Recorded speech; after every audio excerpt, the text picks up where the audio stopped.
नमस्कार, दैनिक shift time में आप सभी का बहुत बहुत स्वागत है। इंजीनियर रशीद जो काफ़ी चर्चाओं में रहे हैं, बताना चाहेंगे जब लोकसभा के चुनाव हुए थे, जेल के अंदर इंजीनियर रशीद ने अपने खैमे में जीत का सहरा यानी कि परचम लहराया था। जनता ने उन पर विश्वास किया था और इंजीनियर रशीद जो कि तिहाड़ जेल में बंद थे, सुर्खियों में बने। वहीं पर अगर बात करें असेंबली इलेक्शंस की बात करें तो इंजीनियर रशीद का जो वर्चस्व था, ये सोचा था शायद यानी कि अपनी पार्टी के माध्यम से वो जिस तरह से लोकसभा के चुनाव में जीत हासिल कर पाए हैं, इसी तरह शायद असेंबली इलेक्शन में भी जीत का परचम लहराते आएंगे। जब परिणाम की घोषणा हुई पर रिजल्ट कुछ हो रही थे, शायद इंजीनियर रशीद और उनकी पार्टी कार्यकर्ताओं को काफ़ी यानी कि निराशा हासिल हुई। वहीं पर ये इल्ज़ामात भी लग रहे थे कि इंजीनियर रशीद भाजपा की बी या सी पार्टी है। वहीं पर बड़ी खबर ये निकल कर आ रही है, बताना चाहेंगे सांसद यानी एमपी इंजीनियर रशीद दिल्ली लौटे हैं। इंटर्म बेल जो है ख़त्म होने पर करेंगे आत्मसमर्पण यानी कि सरेंडर करेंगे। बताना चाहिए बारामूला संसदीय क्षेत्र के सांसद और अवामी इत्तेहाद पार्टी के प्रमुख इंजीनियर रशीद अपनी अंतरम जमानत समाप्त होने के कारण नई दिल्ली की तिहाड़ जेल के लिए रवाना हो गए हैं।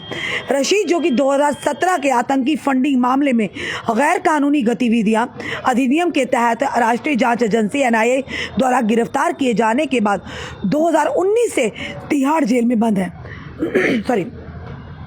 श्रीनगर हवाई अड्डे के तिहाड़ जेल के लिए वापस उड़ान भर गए क्योंकि उनकी अंतरिम जमानत आज समाप्त हो रही है, यानी कि 27 तक जमानत थी और 28 को उन्हें हाजिर होना था।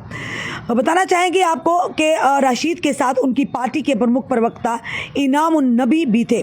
7 सितंबर को दिल्ली की एक अदालत ने रशीद को अंतरिम यानी इंटरम बेल दे दी थी और उन्हें 3 अक्टूबर को आत्मसमर्पण करना था, लेकिन अदालत ने उनकी जमानत अवधि 13 अक्टूबर तक और बाद में 28 अक्टूबर तक बढ़ा दी थी। इसी बीच अदालत आज आतंकवाद के वित्तपोषण मामले में उनकी नियमित जमानत याचिका पर भी फैसला सुनाएगी, यानी कि जो कोर्ट है आज जो वर्डिक्ट देगी जो कि रेगुलर बेल के लिए यानी रेगुलर बेल के लिए उस पर भी जो टेरर फंडिंग फाइनेंस केस था उस पर भी आज उनकी जो जमानत है, जो रेगुलर जमानत है, उस पर भी कोर्ट आज फैसला सुनाने वाला है।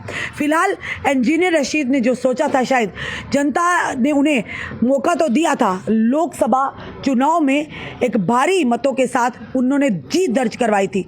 लोगों ने उन्हें सराहा था, लोगों ने उन पर विश्वास किया था और जिसके चलते उसके बाद वो इंटर्म बेल पर बाहर भी आए थे। उसी के चलते असेंबली चुनाव में भी जो परिणामों की जिसकी कामना की थी, शायद वो परिणाम नहीं आ पाए। इसकी वजह क्या थी कि कश्मीर घाटी के लोग शायद ये समझ चुके थे कि जो लगातार जो लोग आवाज़ उठा रहे थे कि अगर इलेक्शन से ठीक पहले इस तरह से जो टेरर फंडिंग केसेस में तिहाड़ जेल में है और उसी के चलते उन्हें ज़मानत मिलना कई सारे सवालों को खड़ा कर रहा था। विपक्षी दल भी लगातार सवाल उठा रहे थे और उसी के चलते आपने देखा कि कहीं ना कहीं जब इलेक्शन हुए, शायद इंजीनियर रशीद और उनकी पार्टी जो थी अवामी इत्तेहाद पार्टी, उन्हें जो सोचा था कि लोकसभा में जो लोगों का साथ मिला था, जो लोगों का प्यार मिला था, लोगों का आशीर्वाद मिला था, असेंबली चुनाव में भी इसी तरह से मिलेगा। पर अल्टीमेटली कहीं ना कहीं निराशा पूरी तरह से हाथ लगी और क्लीन स्वीप किया, यानी कि अगर बात करें नेशनल कॉन्फ्रेंस ने, और लोगों ने नेशनल कॉन्फ्रेंस को मैंडेट दिया और उन पर अपना विश्वास जताया। वहीं पर जम्मू की बात करें तो 29 सीटों पर जम्मू की जनता ने भारतीय जनता पार्टी पर अपना विश्वास जताया। पर इंजीनियर रशीद अब फिर से तिहाड़ जेल के लिए रवाना हो गए क्योंकि आज तक उनकी इंटर्म बेल थी, अब उन्हें समर्पण यानी कि सरेंडर करना है और इसी के लिए वो दिल्ली रवाना हो चुकी है। आप देखेंगे आगे क्या होता है आने वाले समय में, पर जो सोचा था शायद वो नहीं हो पाया कि उन्होंने सोचा था और लोगों ने जिस विश्वास के साथ उन पर उन्हें वोट किया था लोकसभा में, एक बड़ी बात थी।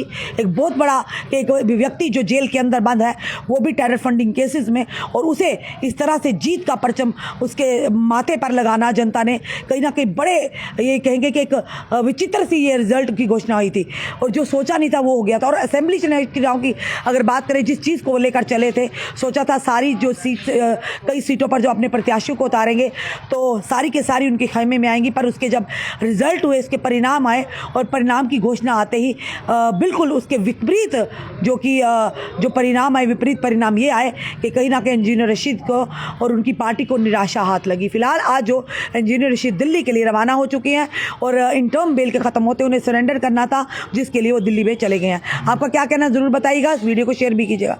जुड़े रहिए ऐसे हमारे साथ अगले अपडेट के लिए। जय हिंद, जय भारत।